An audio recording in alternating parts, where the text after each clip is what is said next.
प्यारे बच्चों नमस्कार। आज मैं आपको पुनः छायावादी कवित्री महादेवी वर्मा द्वारा रचित है ना गिल्लू नामक पाठ का तीसरा खंड पढ़ाने आ रही हूँ। है ना, छायावाद की जो 4 स्तंभ है प्रमुख बेटा, है ना, उनमें ये महादेवी वर्मा आप देख रहे हो। है ना, इनकी काव्य प्रतिभा से और इनके गद्य लेखन से आप प्रभावित हुए बिना नहीं रह पाओगे। अभी तो आप कक्षा 9th में हो, लेकिन जैसे से आप बड़े होगे और इनकी कविताएं पढ़ोगे, इनका साहित्य पढ़ोगे, तो वास्तव में आप इनकी साहित्यिक प्रतिभा की दाद दोगे।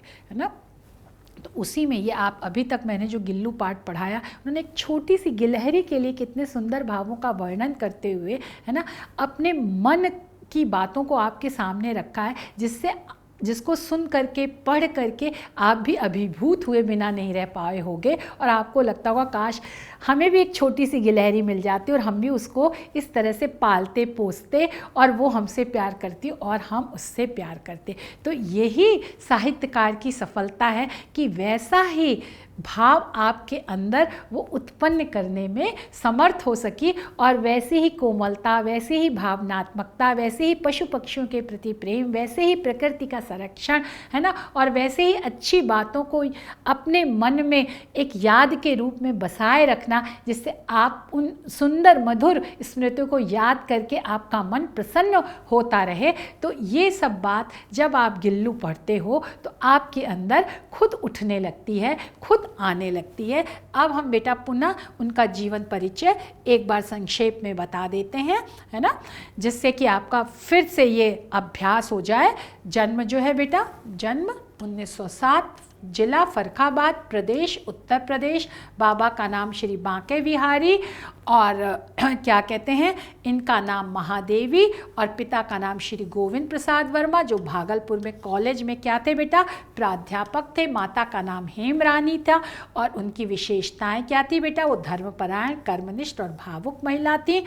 और छायावाद के जो 2 अन्य प्रमुख कवि थे, श्री सुमित्रानंदन पंत एंड श्री सूर्यकांत त्रिपाठी निराला, जिनको उन्होंने अपना मन से भाई मान लिया था। इसमें निराला से इनकी कुछ ज़्यादा ही आत्मीयता थी और ये जीवन पर्यंत उनको जो है वो राखी बांधती रहीं और इस तरह उन्हें उन दोनों को भाइयों के रूप में सम्मान देती रही। इनका बाल विवाह हो गया था, लेकिन बाल विवाह में के बाद कुछ विवाह से संबंधित परेशानियां आई तो इनकी शिक्षा दीक्षा जो है वो रुक गई थी। प्रारंभ में इन्होंने शिक्षा जो है वो मध्य प्रदेश के इंदौर शहर के मिशन स्कूल में प्राप्त करी थी, लेकिन बाद में फिर जो है वो ये प्रयागराज आ गई। प्रयागराज के क्रॉसवेट कॉलेज में इन्होंने प्रवेश लिया, वहाँ के छात्रावास में रहीं और अपनी जो बाधित शिक्षा थी, रुकी हुई जो शिक्षा थी, उसको क्या है फिर से शुरू किया और आगे बढ़ाया। और फिर क्या बेटा 1921 ईस्वी में महादेवी वर्मा ने जो है वो 8वीं कक्षा में पूरे प्रदेश में प्रथम स्थान प्राप्त किया। इससे उनकी मेधा और प्रतिभा और बुद्धिमत्ता का आप आसानी से अनुमान लगा ही सकते हो। और घर पर ही इन्होंने बेटा बचपन से ही घर में इन्होंने अंग्रेजी है, संस्कृत है आदि भाषाओं का बेटा और चित्रकला है, संगीत है, इन सब कलाओं का घर में ही ज्ञान प्राप्त किया था। इन सब विषयों का ज्ञान हो जाने से बेटा उनकी काव्य क्षमता जो है वो दिनों दिन जन्मजात तो उनके अंदर एक कवित्री रूप था ही, क्योंकि उन्होंने 7 वर्ष की अवस्था से ही कविता करना प्रारंभ कर दिया था। पर ये जो अनुकूल वातावरण, परिवेश और शिक्षा मिली, इससे उनका कवित्री रूप और अधिक निखर के आया। प्रारंभ में वो कवित्री थी, लेकिन धीरे धीरे उनका गद्य लेखन भी हम लोग के सामने आया और वो एक श्रेष्ठ गद्य लेखन का उदाहरण बन करके आज भी साहित्यकारों के लिए एक प्रेरणा का स्रोत बना हुआ है ना।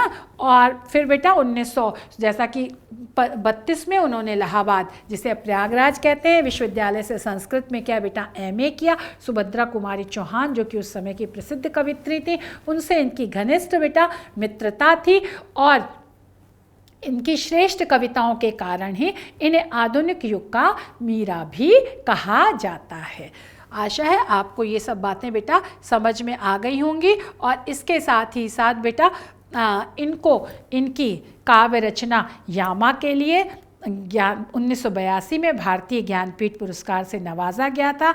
जैसा कि हम आपको बता चुके हैं, भारतीय संविधान की 8वीं अनुसूची में जो 22 भाषाएं हैं उनमें प्रतिवर्ष किसी न किसी भाषा के लिए ये ज्ञानपीठ पुरस्कार दिया जाता है। ये साहित्य का सर्वोच्च और सर्वश्रेष्ठ पुरस्कार माना जाता है बेटा, माना क्या जाता है, ये पुरस्कार है। तो इन्हें भी बेटा इनकी रचना यामा के लिए, जो इनकी श्रेष्ठ कविताओं का काव्य संग्रह है, उसके लिए भारतीय ज्ञानपीठ न्यास की तरफ से इन्हें ज्ञानपीठ पुरस्कार दिया गया, जिससे कि आप इनकी साहित्यिक प्रतिभा को समझ सकते हो और उसके कायल हो सकते हो।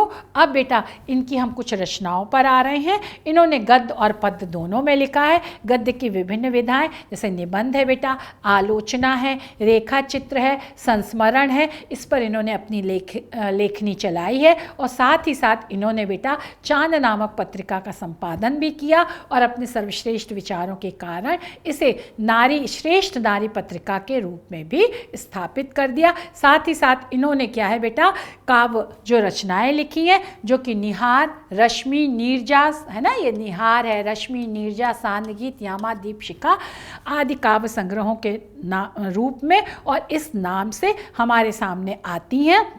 तो ये इनकी काव्य रचनाएं हैं और इनकी जो काव्य संग्रह, इसमें इन्होंने अपने हृदय की पीड़ा को, वेदना को बेटा और रहस्यवाद की विशेषता से युक्त करके प्रस्तुत किया है। रहस्यवाद हमने जैसा कि आपको बताया है कि किसी अलौकिक अप्रत्यक्ष सत्ता के प्रति प्रेम, अनुराग, दृढ़ विश्वास है ना, उसके प्रति ये भावनाएं रख करके जब हम कविता लिखते हैं तो वह रहस्यवादी प्रवृत्ति की कविता कही जाती है। तो इनकी कविताएं जो है वो रहस्यवाद से भी प्रभावित थी और छायावाद की विशेषताओं से भी प्रभावित थी, कि छायावाद की विशेषता जो है वैयक्तिकता है, भावानुभूति है, कल्पना है, जिज्ञासा है, राष्ट्र और अपनी संस्कृति से प्रेम है, राष्ट्र के सौंदर्य का वर्णन करना है बेटा, और इसके साथ ही साथ प्रकृति के प्रति आकर्षण तो और प्रकृति की सुंदरता से संबंधित कविताएं तो छायावाद में भरी पड़ी हैं।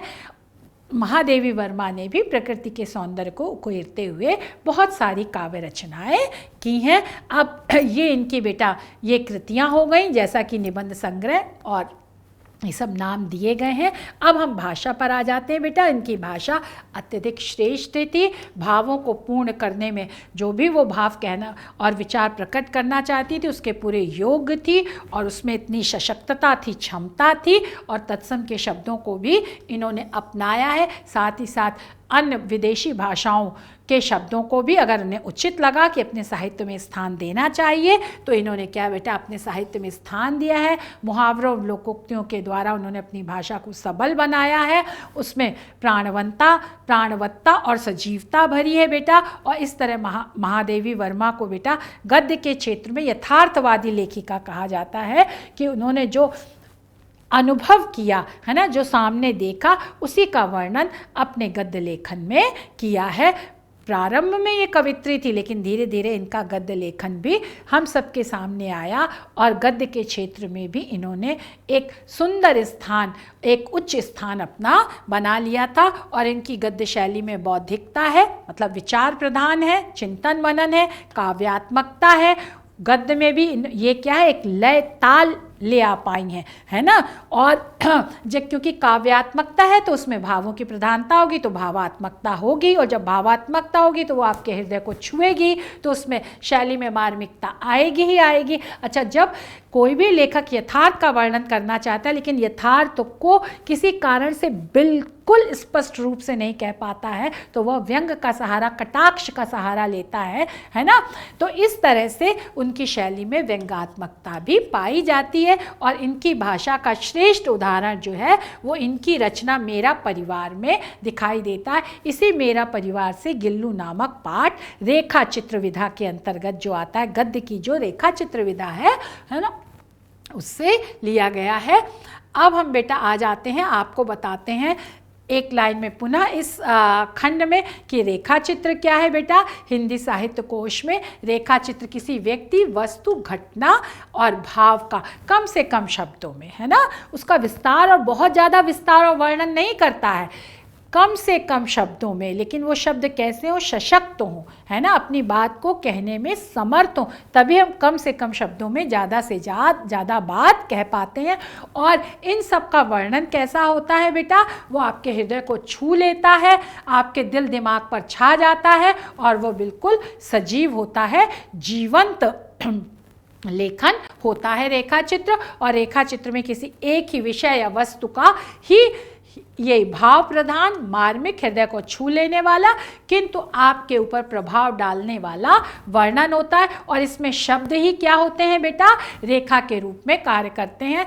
यहाँ पर रेखा चित्र की हम आपको एक अपने शब्दों में परिभाषा बता दे रहे हैं कि जैसे एक चित्रकार रंगों के द्वारा और पंक्तियों के द्वारा अपने अंदर के जो उसके अंदर उसने चित्र की कल्पना कर रखी है, तो इन रंगों के द्वारा और ब्रश के द्वारा है वो सामने किसी पेपर पर उतार देता है, वैसे ही साहित्यकार भी अपने शब्द रूपी रेखाओं के द्वारा जो है अपने भावों का उसमें रंग दे करके रचना के रूप में वह आपके सामने ला देता है। और क्या है बेटा, और उस जो भी रचना में जो भाव है, व्यक्ति है, वस्तु है, घटना का जो भी वर्णन किया गया है, वो एक बिंब के रूप में, एक दृश्य के रूप में, चित्र के रूप में आपके सम्मुख पढ़ने वाले के सामने आ जाता है।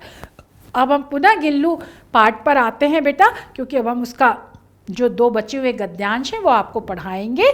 और गिल्लू पाठ की जो विशेषता है क्या है बेटा, सबसे बड़ी विशेषता क्या है कि ये महादेवी वर्मा द्वारा रचित है। मेरा परिवार नामक रेखा चित्र संग्रह से ये उद्धृत की गई है, ली गई है। और इस रचना में गिलहरी जैसे अति छोटे से प्राणी का क्या है बेटा, मानवीय संवेदना के आधार पर लेखिका ने वर्णन किया, गिल्लू के प्रति अपना ममत्व दिखाया है। और वह छोटा सा जीव भी लेखिका को कैसे अपनी माँ मान करके उसके प्रति प्रेम प्रदर्शित करता है और दोनों में कितना प्यार हो जाता है, दोनों एक दूसरे को कितना समझने बूझने लगते हैं, दोनों कैसे एक दूसरे की ज़रूरत बन जाते हैं, दोनों का मन कैसे एक दूसरे के बिना लगता ही नहीं है, लेकिन कैसे दोनों एक दूसरे की भावनाओं का ध्यान भी रखते हैं। इन सब बातों का वर्णन लेखिका ने क्या है बेटा, शुद्ध साहित्यिक खड़ी बोली में और वर्णनात्मक, विवेचनात्मक, भावनात्मक, व्यंग्यात्मक और अलंकारिक शैली, सुक्ति शैली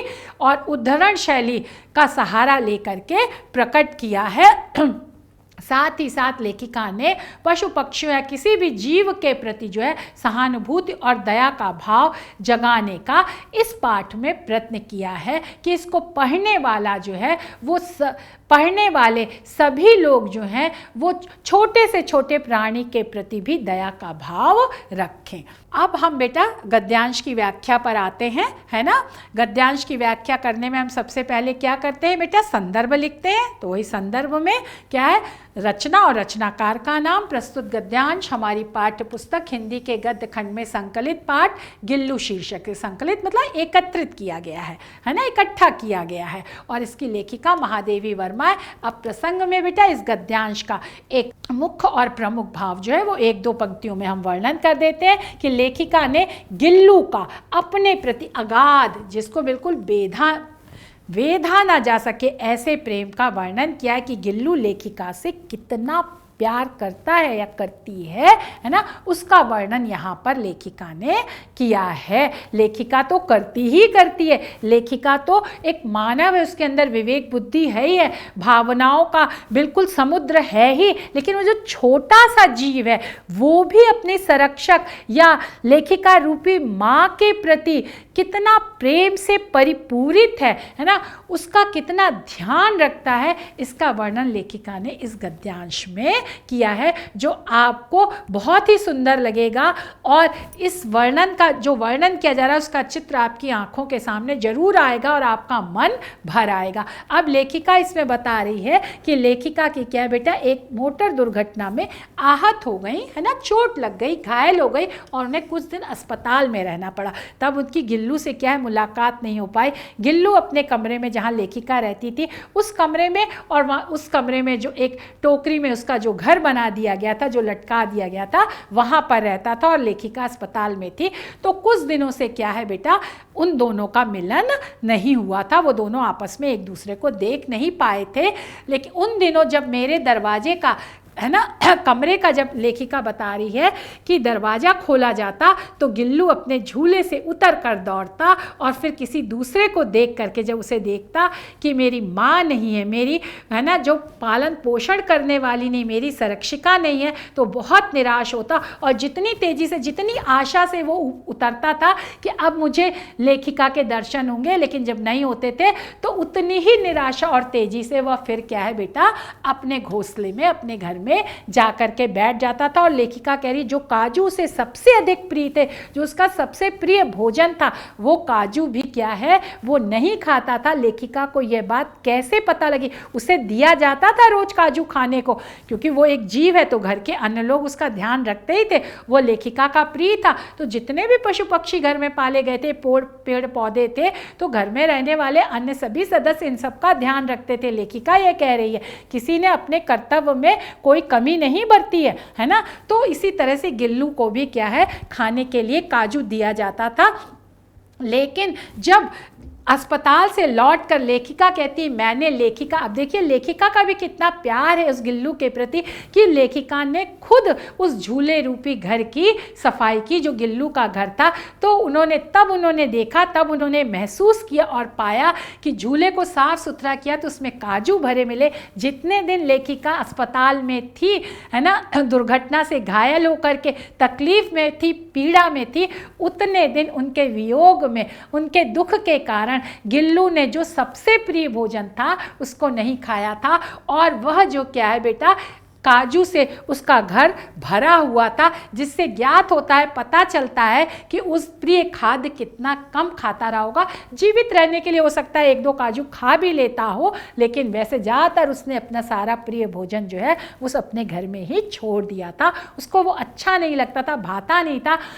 जैसे कि मानवीय मनोविज्ञान है कि अपना कोई प्रिय बीमार हो जाता है, हमसे दूर हो जाता है, तो बिल्कुल खाने पीने की इच्छा मर जाती है। वैसे ही उस लघुगात प्राणी के अंदर भी वैसी ही भावना थी। और मेरी अस्वस्थता में जब लेखिका क्या है बेटा किसी स्वस्थ नहीं थी, उसको कोई पीड़ा थी, वेदना थी, चोट लग गई थी, है ना, जब भी वो अस्वस्थ हो जाती थी या वैसे भी जब वो उसका स्वास्थ्य अच्छा नहीं रहता था, तो लेखिका बता रही कि वह तकिए पर सिरहाने बैठ करके, है ना, तकिए पर सिरहाने मतलब सर के पास बैठ करके नन्हे नन्हे पंजों से मेरे सिर और बालों को हौले हौले, है ना, धीरे धीरे सहलाता था कि अभी जो है ये स्वस्थ नहीं है, इनकी तबीयत ठीक नहीं है, तो अगर जोर जोर से करेंगे तो इन्हें और चोट लगेगी। अगर ये सो रही हो तो कहीं जग ना जाए या इन्हें और परेशानी का अनुभव ना हो, दर्द ना हो। तो लेखिका कह रही है वो छोटा सा जीव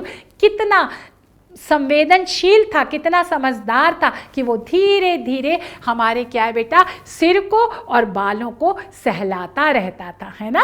इस तरह से प्यार से हमारे सिर और बालों पर हाथ फेरता रहता था कि इस तरह से लेखिका को बहुत अच्छा लगेगा और वह जल्दी ही स्वस्थ हो जाएगी। और गिल्लू इस तरह से अपनी माँ रूपी लेखिका के प्रति अपने प्यार और संवेदना और भाव को भी प्रकट करता था। और लेखिका को भी उसका इस तरह से धीरे धीरे प्यार से सहलाना, प्यार से हाथ फिराना इतना अच्छा लगता था, जैसे लगता था कि उसकी कोई सेवा कर रहा हो। और जैसे ही गिल्लू हटता था जरा सी भी देर के लिए, तो ऐसा लगता था कि जैसे उसकी परिचारिका, कोई सेविका जो है वो उसके पास से हट गई है। और जब सेविका पास रहती है तो चाहे वो गिल्लू के रूप में हो, चाहे वैसे भी सेविका हो, तो मरीज को, जो अस्वस्थ व्यक्ति है, उसको क्या है बेटा सांत्वना रहती है, ढांढस रहता है और उसको अपनी तबीयत कुछ ठीक लगती है। लेकिन जैसे ही वो गिल्लू रूपी सेविका उसके पास से क्या है बेटा हट जाती थी, तो उन्हें क्या लगता था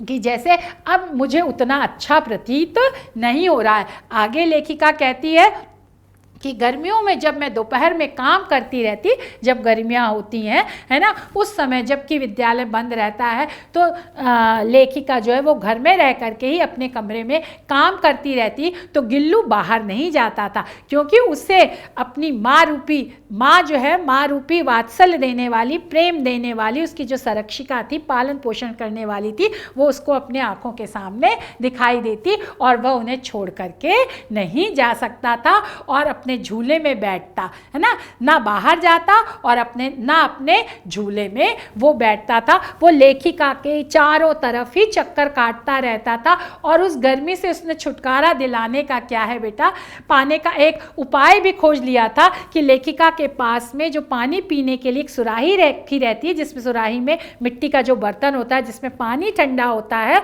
उस सुराही के ऊपर वो क्या है, उसने अपना स्थान बना लिया। सुराही के ऊपर वो चिपक करके उस सुराही से लेट जाता था। इस तरह से वो लेखिका को देखता भी था, लेखिका के पास भी था और उसे क्या है, उस सुराही के पानी से ठंडक भी मिलती रहती थी। तो इतना समझदार और बुद्धिमान और प्रेमी था और वह लेखिका के पास से बिल्कुल हटना भी नहीं चाहता था। और इस तरह से उसने अपने सारे लक्ष्यों को पूर्ण कर लिया था, अपनी सारी भावनाओं को क्या कर लिया था बेटा, संतुष्ट कर लिया था, अपने मन का काम भी कर लिया था और अब लेखिका के पास भी रहता था।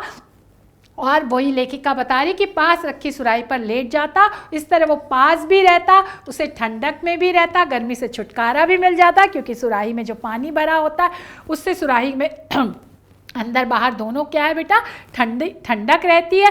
और लेखिका बता रही कि गिलहरी का जीवन 2 वर्ष से अधिक नहीं होता, अतः अब गिल्लू की जीवन यात्रा का अंत आ गया। अब लेखिका कह रही है जिसको हम इतने छोटे से बच्चे के रूप में घायल अवस्था में लाए थे और जिसको पाला पोसा, जिसके जीने की कोई आशा नहीं थी, वो न केवल जीवित हुआ बल्कि उसने प्रेम से हम सबको भर दिया, हमारे जीवन को उल्लसित कर दिया, बिल्कुल प्रसन्नता से भरपूर कर दिया। लेकिन अब ऐसा लग रहा है कि उसका क्या है बेटा, उसका समय पूरा हो गया है और वो धीरे धीरे क्या है बेटा, अस्वस्थ होकर के मृत्यु की तरफ जा रहा है।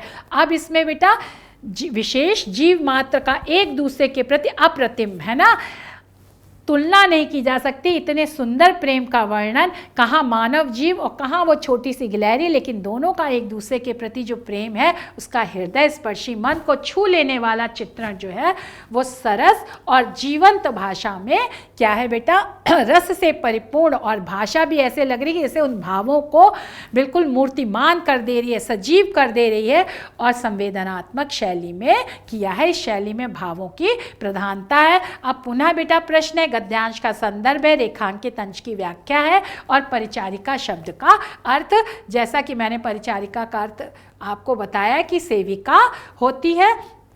अब बेटा प्रस्तुत पंक्तियों में लेखिका ने जो है अपने सबसे प्रिय जीव के अंतिम क्षणों की बेचैनी का बेटा, जो उसके अंदर एक व्याकुलता हो रही थी, उसका बड़ा ही भावपूर्ण शब्दों के माध्यम से चित्र आपकी आंखों के सामने लाने के लिए अंकित किया है ना। और संदर्भ वही होगा बेटा, प्रस्तुत पद्यांश हमारी पाठ्य पुस्तक हिंदी के गद्य खंड में संकलित पाठ गिल्लू शीर्षक से लिया गया है और इसकी लेखिका महादेवी वर्मा है।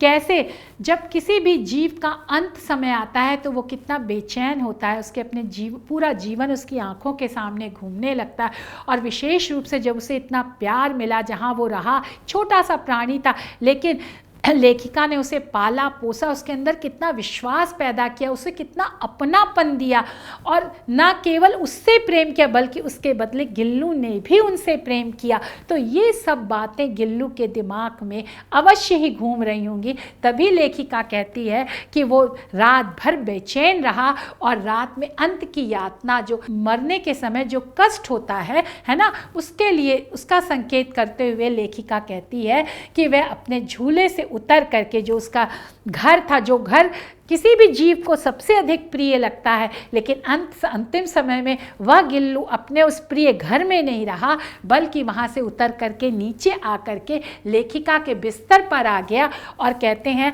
जब किसी भी जीव की मृत्यु होती है तो उसका शरीर धीरे धीरे ठंडा पड़ने लगता है, तो लेखिका ने को भी इसका आभास जो है उसके ठंडे पंजों से लगा कि उसके पंजे धीरे धीरे क्या हैं, ठंडे हो रहे हैं, उसके शरीर की गर्माहट कम हो रही है और उसका अंत समय निकट आ रहा है, लगता है वो अपने देह को छोड़ देगा, है ना। तो लेकिन अपने ठंडे पंजों से अपनी उंगली पकड़ करके क्या है, वो लेखिका के हाथ से चिपक गया, जैसे मानो कह रहा हो कि मुझे अपने से दूर मत करो, मुझे अपने पास ही रखो। वो लेखिका के साथ बिल्कुल क्या है बेटा, लेखिका के समीप आ गया, लेखिका के आगोश में, जैसे गोद में आकर के बैठ गया हो। और जिसने अपने बचपन की मरणासन मतलब मरने के निकट इस अवस्था में पकड़ा था लेखिका ने, है ना, उस गिल्लू को, उसी बात का वर्णन लेखिका कर रही है कि जैसे उस समय वो मरने के निकट था, जबकि उस समय उसका जन्म हुआ था, लेकिन दुर्भाग्यवश जो है उस समय भी उसकी स्थिति मरने जैसी ही हो रही थी। तो उस मरने जैसी स्थिति से निकाल करके उसको लेखिका ने 2 साल का जीवन दिया, और न केवल जीवन दिया बल्कि एक बहुत ही सुंदर प्यारा जीवन दिया, है ना। तो उस जीवन को ना लेखिका भूल पा रही है और ना गिल्लू भूल पा रहा है। इसीलिए लेखिका इसका वर्णन कर रही है कि जब वो पैदा हुआ था, जब वो छोटा था, बच्चा था, उस समय जैसे मरने के, मृत्यु के निकट अवस्था में लेखिका ने उसको पकड़ा था, उसको पाया था, है ना, उसी तरह की स्थिति अब गिल्लू की क्या है बेटा, अंतिम समय में भी हो रही है।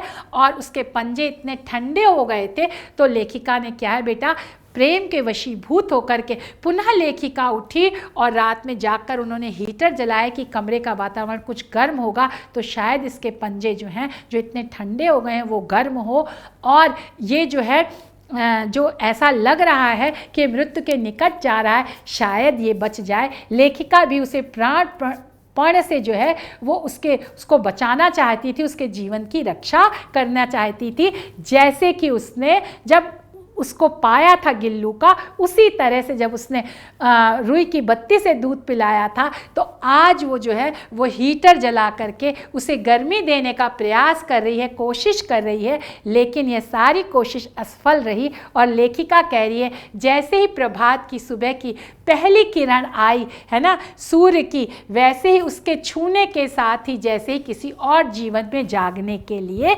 गिल्लू सो गया। यहाँ पर लेखिका का विश्वास जो है और प्रेम उस गिल्लू के प्रति कम नहीं हुआ। वो इस बात की सूचना कितने ही संकेतात्मक शैली में दे रही है और दार्शनिक भाव से दे रही है कि भले ही वो यहाँ सो गया है, यहाँ इसकी मृत्यु हो गई है, लेकिन मरने के बाद जन्म होना निश्चित है। हम भारतीय पुनर्जन्म में विश्वास करते हैं और उस प्रेम के वशीभूत होकर ये भी सोचते हैं कि वह जीव जिसे हम इतना प्यार करते हैं, हमारे परिवार का सदस्य है, वो हमारे ही घर में पुनः जन्म लेगा।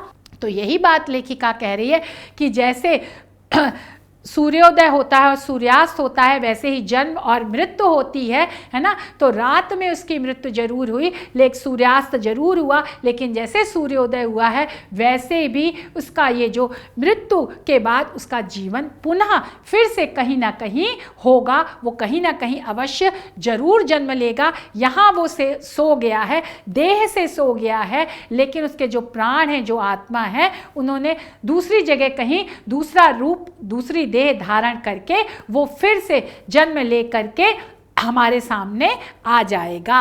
और फिर क्या है बेटा, लेखिका कह रही है, फिर वही मर्मस्पर्शी दृश्यों का और बातों का वर्णन कर रही है कि लेखिका ने उसके झूला, जो उसका घर था, उसको उतार कर रख दिया, खिड़की की जाली बंद कर दी गई, क्योंकि अब घर से बाहर जाने वाला, कमरे से बाहर जाने वाला कोई बचा ही नहीं था। और लेकिन गिलहरियों को ये नहीं पता चला था, तो इसलिए जो उनके दोस्त थी, मित्र थी, अन्य गिलहरियों का जो समूह था, वो नई पीढ़ी, नई नई गिलहरियाँ वो जाली के पास आकर के क्या है, अपनी भाषा में चिक चिक चिक चिक करती रहती हैं और सोन जूही पर बसंत आता ही रहता है। लेखिका यहाँ पर ये बताना चाहती है कि चाहे प्रकृति हो, चाहे जीव हो, सबके क्रियाकलाप निरंतर चलते ही रहते हैं। जो हमारे बीच में से जाता है उसको हम भुला नहीं पाते हैं, लेकिन अन्य लोगों की ये विवशता होती है कि वह उसके साथ जाते नहीं हैं, बल्कि अपने कार्यकलापों को करते रहते हैं, और इस तरह प्रकृति का चक्र निरंतर घूमता रहता है। और लेखिका कह रही, सोन जूही की लता के नीचे गुल्लू को समाधि दी गई। छोटे से प्राणी को लेखिका ने इतना उच्च स्थान प्रदान कर दिया कि वह उसके लिए अंतिम संस्कार को क्या कहती है, समाधि नाम देती है। कि जैसे कोई संत महात्मा जो है वो अपने को ईश्वर में लीन कर देता है तो उसे समाधि कहते हैं, तो ऐसे ही लेखिका ने अपने उस प्यारे, स्नेहशील, सबसे निकट रहने वाले जीव को क्या है, सोन जूही की, क्योंकि उसी लता के नीचे आसपास प्राप्त किया था, तो उसी लता के नीचे क्या है बेटा, उसको मिट्टी के अंदर मिट्टी के अंदर उसका अंतिम संस्कार कर दिया। और इसलिए भी लेखिका को वह लता सबसे अधिक अच्छी लगती है, आकर्षक लगती है, सुंदर लगती है, क्योंकि उन्हें यह पूरा विश्वास है कि वह लघुगात कौन है? गिल्लू गिलहरी है, जो उनके लिए सबसे प्यारी थी, है ना।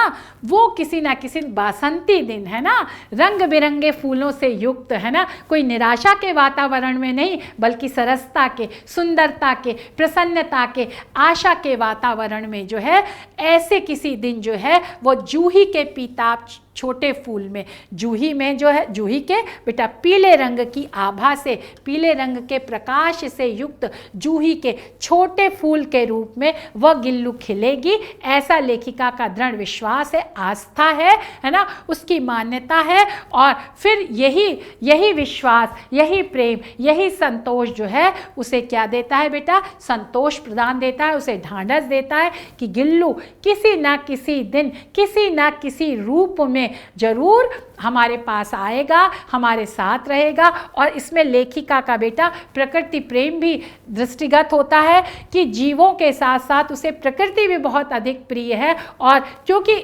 प्रकृति की ही एक बेल के नीचे, सुंदर बेल के नीचे उसका अंतिम संस्कार किया गया गिल्लू का, इसलिए भी वह उसे प्रकृति के रूप में ही आने की कामना और इच्छा प्रकट करती है। साथ ही उसे प्रकृति प्रिय भी है, प्रकृति के सौंदर्य से वह हमेशा आकृष्ट रही है ना। और प्रकृति की सुंदरता भी उसके जीवन को सौंदर्य से भर देती है। तो इसलिए वो आशा करती है, और यही आशा, यही आस्था, यही विश्वास, यही प्रेम जो है वो उसके जीवन में एक ढांढस देता है ना, उसे एक सांत्वना देता है कि गिल्लू फिर से हमारे समीप आएगी, फिर से जन्म लेगी, और फिर से हम लोग एक दूसरे के साथ प्यार से रहेंगे। आशा है बेटा ये गद्यांश की व्याख्या आपको समझ में आ गई होगी। और विशेष क्या है बेटा, अपने प्रिय जीव गिल्लू की स्मृति को लेखिका हर तरह से अपने हृदय और अपने आसपास के प्रकृति में भावपूर्ण तरह से क्या बेटा ढूंढती है, उसको सहेज करके रखती है और उसको संवारती है, सुंदर बनाती है। और गिल्लू के किसी न किसी रूप में फिर से जन्म लेने की आशा का वर्णन लेखिका ने शुद्ध साहित्यिक बोली में, खड़ी बोली में बेटा भावात्मक शैली में किया है। आशा और नहीं बल्कि मुझे पूर्ण विश्वास है कि ये गिल्लू पाठ आपको पूरी तरह से समझ में आ गया होगा। और वही प्रश्न, क्योंकि यही प्रश्न का पैटर्न है आपके परीक्षा में आने का, इसलिए मैं उसी तरह से, उसी पैटर्न पर ये प्रश्न आपको देती हूँ। गद्यांश का संदर्भ, रेखांकित अंश की व्याख्या और लेखिका ने क्या विश्वास प्रकट किया है। अब इसके बाद बेटा पूरे पाठ से हमें क्या शिक्षा और संदेश मिलता है ये मैं पहले भी बता चुकी हूँ 2 खंडों में, और अब तीसरे खंड में भी वही शिक्षा है, वही संदेश है। पहला तो क्या है बेटा, जीव मात्र से दया करनी चाहिए, प्रकृति का संरक्षण करना चाहिए, और हमेशा मारने वाले से बचाने वाला क्या होता है, बड़ा होता है। गोस्वामी तुलसीदास जी ने भी लिखा है, शरणागत जे तजहि निज अनहित अनुमान, ते नर पावर पाप में तिनहि विलोकत हानि। अगर शरण में आए हुए की कोई रक्षा नहीं करता है तो क्या है, वो क्षुद्र जीव है ना। और गोस्वामी तुलसीदास जी ने भी बेटा रामचरितमानस में लिखा है वही कि दया धर्म का मूल है, पाप मूल अभिमान, है ना। हमें हमेशा प्राणियों के प्रति, अपनी प्रकृति के प्रति, किसी के भी प्रति दया भाव से भरे हुए होना चाहिए, और तभी हमारा सबसे स्नेह हो पाता है, प्रेम हो पाता है, आपस में क्या है बेटा आदान प्रदान की भावना होती है। समाज और ये पूरा विश्व जो है वो सुचारू रूप से, सहज रूप से आगे बढ़ता है, चलता है, उसमें आशा और विश्वास और विकास होता है ना। और वही सर्वभूत हिते रहता, सभी प्राणियों की भलाई में हमें लगे रहना चाहिए मनुष्य को। और धर्मो जीव दया तुल्यो न क्वापि जगते, कुछ भी इस पृथ्वी तल पर तुल्यो मतलब समान, जीव दया के समान कोई धर्म नहीं है। तस्मात इसलिए उस धर्म की, उस दया की सभी प्रयत्न से, सभी तरह से क्या है बेटा हमें जीवों पर दया संबंधी कार्य करने चाहिए। और चाहे फिर दूसरा ये श्लोक है बेटा, चाहे हम कितनी भी दीक्षा ले लें, निपुण हो जाएं, चाहे हम कितना भी भिक्षा मतलब दान दे दें, है ना, लोगों की सहायता कर दें, तप कर लें, ध्यान कर लें, मौन कर लें, लेकिन जहाँ दया यत्र न विद्यते, जहाँ दया नहीं है वहाँ ये सब निरर्थक है।